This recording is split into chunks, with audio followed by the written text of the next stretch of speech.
Hello बच्चों, मैं सोहन कौशिक आज की वीडियो में आपका स्वागत करता हूं। बच्चों, आपको जानकर बहुत ही हर्ष होगा कि आज से हम कक्षा 11 के गणित की शुरुआत करने जा रहे हैं और इसी कड़ी के अंतर्गत आज हम पहला जो अध्याय है हमारा, पहला जो चैप्टर है समुच्चय, उसको शुरू करने जा रहे हैं।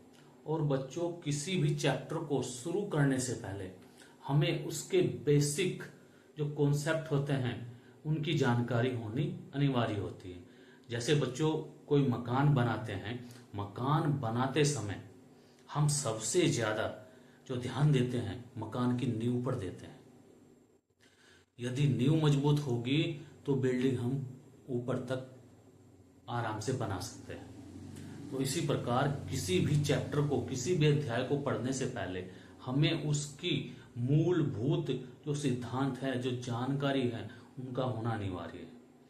तो बच्चों, जो हमारा समुच्चय है, इसकी शुरुआत कहां से हुई, कौन से गणितज्ञ ने हुई, किस प्रकार उनके माइंड में, दिमाग में ये कॉन्सेप्ट आया कि समुच्चय क्या होता है और इसकी हमें कहां कहां पर आवश्यकता पड़ती है। तो चलो बच्चों, शुरू करते हैं आज की वीडियो। देखो बच्चों, समुच्चय सिद्धांत का विकास जर्मन के एक गणितज्ञ थे, जॉर्ज कैंटर, 1845 से 1918 तक, यानी कि जन्म उनका 1845 में हुआ, 1918 में उनकी मृत्यु हुई बच्चों, द्वारा किया गया। समुच्चय का जो सिद्धांत है किसने दिया? जॉर्ज कैंटर ने दिया बच्चों। और उनके माइंड में कब आया ये?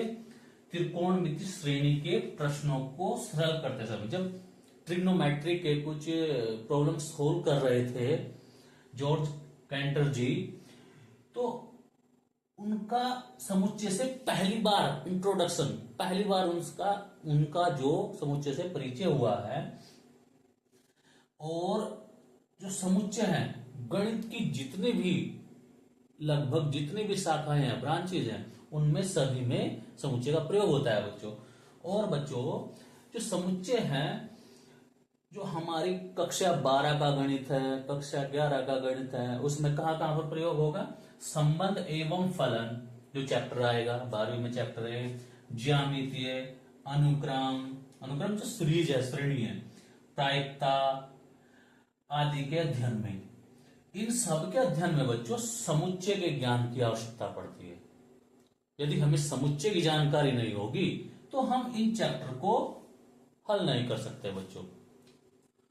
तो बच्चों, सबसे पहले हमें यह पता होना चाहिए कि इस चैप्टर में हम क्या क्या पढ़ने जा रहे हैं। तो बच्चों, जो हमारी 1.1 एक्सरसाइज है, उसमें हम क्या पढ़ेंगे? समुच्चय और उसका निरूपण। 1.2 में क्या पढ़ना है हमें? समुच्चय के प्रकार, यानी कि समुच्चय कितने प्रकार के होते हैं। 1.3 में उप समुच्चय, घात समुच्चय, सार्वत्रिक समुच्चय। और 1.4 में वेन आरेख, समुच्चयों पर संक्रियाएं। 1.5 में समुच्चय का पूरक। 1.6 व्यवहारिक प्रश्न। व्यवहारिक प्रश्न मतलब बच्चों, इसका अर्थ यह है कि जितनी भी ये 1.1 से 1.5 तक एक्सरसाइज है, उन सबके मिले जुले प्रश्न व्यवहारिक प्रश्न में आएंगे बच्चों। यानी कि ये विविध प्रश्नावली है बच्चों। ठीक है बच्चों, जल्दी से नोट करो ये।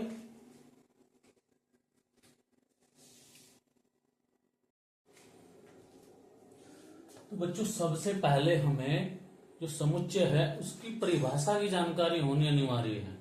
तो बच्चों, समुच्चय किसे कहते हैं? वस्तुओं के सुपरिभाषित संग्रह या समूह को समुच्चय कहते हैं।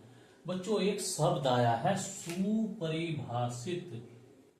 ये सुपरिभाषित क्या होता है बच्चों? जिसकी परिभाषा की जा सके, जिसके परिणाम सार्वभौमिक हो, जिसका रिजल्ट सार्वभौमिक हो, सभी जगह एक समान हो, जिसको सब स्वीकार करते हो, वो सार्वभौमिक होता है, उसको सुपरिभाषित कहते हैं बच्चों।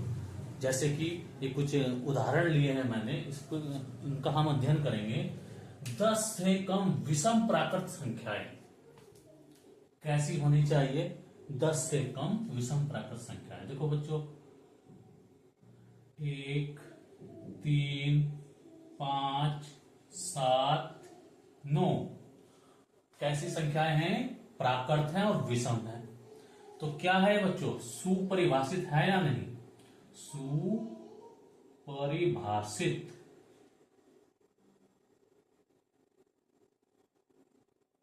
है।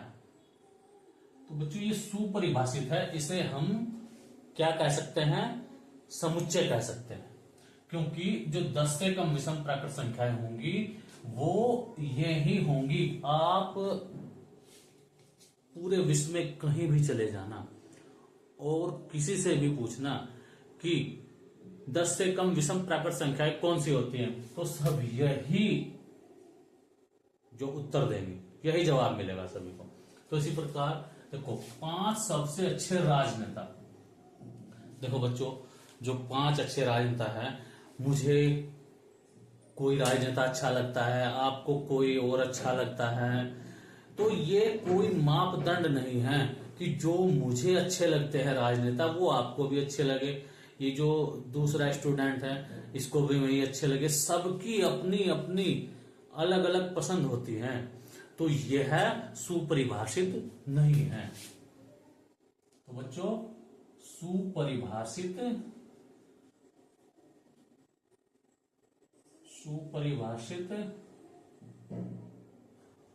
नहीं है। जब सुपरिभाषित नहीं है तो इसका मतलब ये समुच्चय भी नहीं है। देखो बच्चों, जो सुपरिभाषित है वो समुच्चय है, राइट हो गया। और जो सुपरिभाषित नहीं है, समुच्चय नहीं है, उसको मैंने क्रॉस कर दिया। ठीक है बच्चों, अंग्रेजी वर्णमाला के स्वर सभी जानते हैं कि क्या होते हैं? ए, ई, आई, ओ, यू, ये होते हैं स्वर। तो बच्चों, ये क्या है? सार्वभौमिक है, सुपरिभाषित हैं, ये कहीं पर भी परिवर्तित नहीं होंगे। तो क्या है बच्चों? ये सुपरिभाषित है।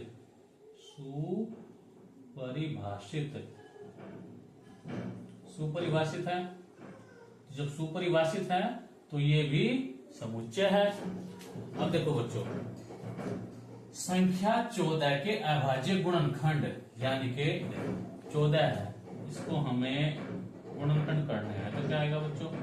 2 सत्ते 14, 7 एकम 7। तो क्या आ गया बच्चों? इसके गुणनखंड आगे 1, 2, 7।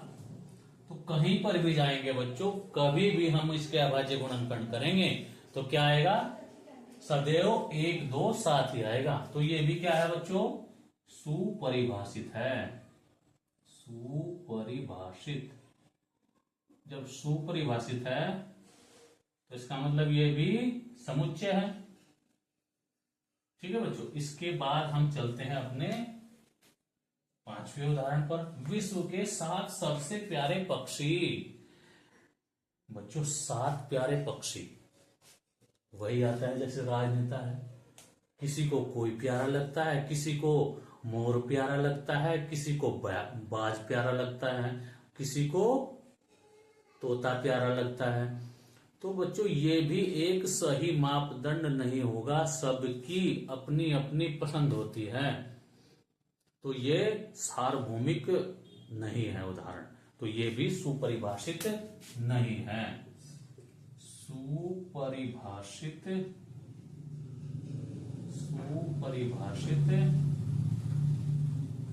नहीं है। तो सुपरिभाषित नहीं है बच्चों ये, तो इसका मतलब ये भी समुच्चय नहीं होगा। अगला जो हमारा उदाहरण है, समीकरण x² बराबर 9 का हल। देखो बच्चों, हमारे पास ये समीकरण है, x² = 9 है। तो x बराबर कितना हो जाएगा बच्चों? ±√9। तो x बराबर प्लस माइनस कितना आ गया? 3 आ गया बच्चों। तो रिजल्ट कितना है इसका? -3 और +3। बच्चों, ये जो परिणाम है ये सार्वभौमिक है। कहीं भी, कभी भी, किसी भी परिस्थिति में आप x² बराबर 9 को हल करेंगे तो परिणाम सदैव यही आएंगे। तो ये भी क्या हो गया? सुपरिभाषित हो गया। परिभाषित। जब सुपरिभाषित हो गया बच्चों ये, तो ये भी क्या है, समुच्चय है। ठीक है बच्चों, समझ आया? चलो जल्दी से नोट करो, नोट करो जल्दी से।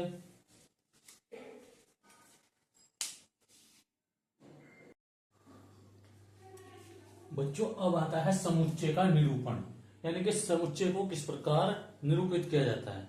बच्चों समुच्चय को निरूपित करने की दो विधियां हैं। जो पहली विधि है रोस्टर या सारणीबद्ध रूप, दो नाम है इस विधि के, रोस्टर या सारणीबद्ध रूप। और दूसरी विधि का नाम है समुच्चय निर्माण रूप। जैसे कि बच्चों हमारा एग्जाम्पल था कि 10 से कम विषम प्राकृत संख्याएं, तो बच्चों इन्हें हम मझला कोष्टक, जो कर्ली ब्रैकेट होता है उसके अंदर हम जो एलिमेंट होते हैं, जो अवयव लिखे जाते हैं, उनको हम सारणीबद्ध या रोस्टर रूप कहते हैं। जैसे 1, 3, 5, 7, 9, ये हो गया सारणीबद्ध रूप। और इसी को हम समुच्चय निर्माण रूप में लिखे बच्चों, तो ये हो जाएगा x सच दैट x। देखो जी ये बच्चों, ये दो बिंदु हैं, इनको इस प्रकार हिंदी में इस प्रकार बोलते हैं, और इंग्लिश में सच दैट,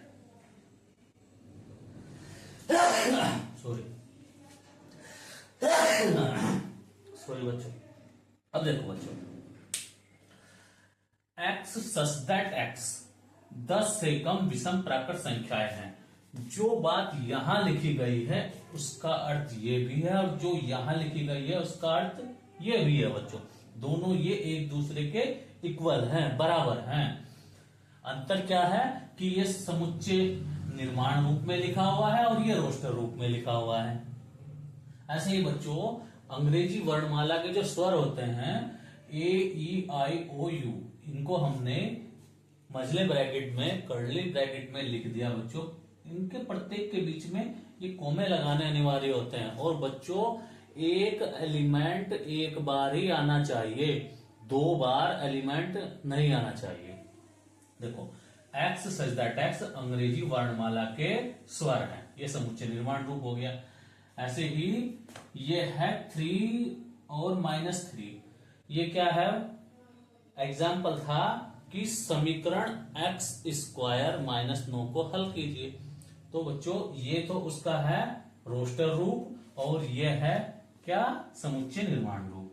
अब आती है बात बच्चों की, जो ये समुच्चय है इसका साइन क्या है, प्रतीक क्या है, अवयव जो होते हैं, पार्ट्स होते हैं, इसके भाग होते हैं, उन्हें हम कैसे डिनोट करते हैं। देखो बच्चों अवयव है, सदस्य है या में है, इन तीनों में से कोई भी बात लिखी रहती है तो उसका अर्थ क्या होता है, इंग्लिश में बोलते हैं बिलोंग्स टू।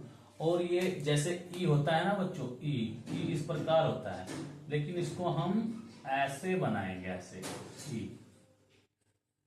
ठीक है बच्चों, तो ये क्या हो गया, इसको पढ़ते हैं बिलोंग्स टू या अवयव है। जैसे कि ये जो हमारा समुच्चय है, तो एक क्या है, इस समुच्चय का अवयव है, यानी कि 1 बिलोंग्स टू। अगर हम इसको ए मान लें तो क्या हो जाएगा, 1 बिलोंग्स टू ए, यानी कि एक सदस्य है ए का, या एक अवयव है ए का। समझ आए बात बच्चों। इसके बाद आता है अवयव नहीं है। ऐसा भी हो सकता है भाई कि वो उस परिवार का सदस्य ही ना हो, तो उसको कैसे डिनोट करेंगे। तो जो सदस्य नहीं है या में नहीं है, इंग्लिश में क्या बोलते हैं, डज नॉट बिलोंग्स टू। जो ये हमने ई बनाया है इसको ऐसे काट देंगे तो ये हो जाएगा डज नॉट बिलोंग्स टू, सदस्य नहीं है। देखो बच्चों जैसे कि हमने ये एग्जांपल लिया है a = 1 3 5 7 9, तो बच्चों इसमें जो 1 है वो बिलोंग्स कर रहा है किसको, ए को, यानी कि एक किसका, ए का सदस्य है। 2 बताओ, 2 इसमें है नहीं है तो डज नॉट बिलोंग्स। ठीक है, 3 है तो 3 बिलोंग्स टू ए। 4 नहीं है तो डज नॉट बिलोंग्स टू ए। 5 है बच्चों, तो बिलोंग्स टू 7 है बच्चों, इसमें बिलोंग्स टू 8 और 9 अवयव है या सदस्य है ए का। अगर बात आती है 10 की, बताओ 10 जब है ही नहीं इस समुच्चय में तो क्या हो जाएगा, डज नॉट बिलोंग्स टू ए, यानी कि 10 अवयव नहीं है ए का, एक अवयव है ए का, 2 अवयव नहीं है ए का। कहने का अर्थ यह है बच्चों कि जो इस समुच्चय के अंदर एलिमेंट अवयव होंगे वो बिलोंग्स करेंगे, उसमें तो ये बिलोंग्स वाला प्रतीक आएगा। और जो सदस्य इसमें नहीं है और उनके बारे में पूछा जाता है तो उसको क्या करते हैं, डज नॉट बिलोंग्स टू, यानी कि बिलोंग्स करके उसको हम ऐसे काट देते हैं तो वो डज नॉट बिलोंग्स हो जाता है, यानी कि वह इस परिवार का सदस्य अवयव नहीं है। समझ आई बात बच्चों, जल्दी से नोट करो।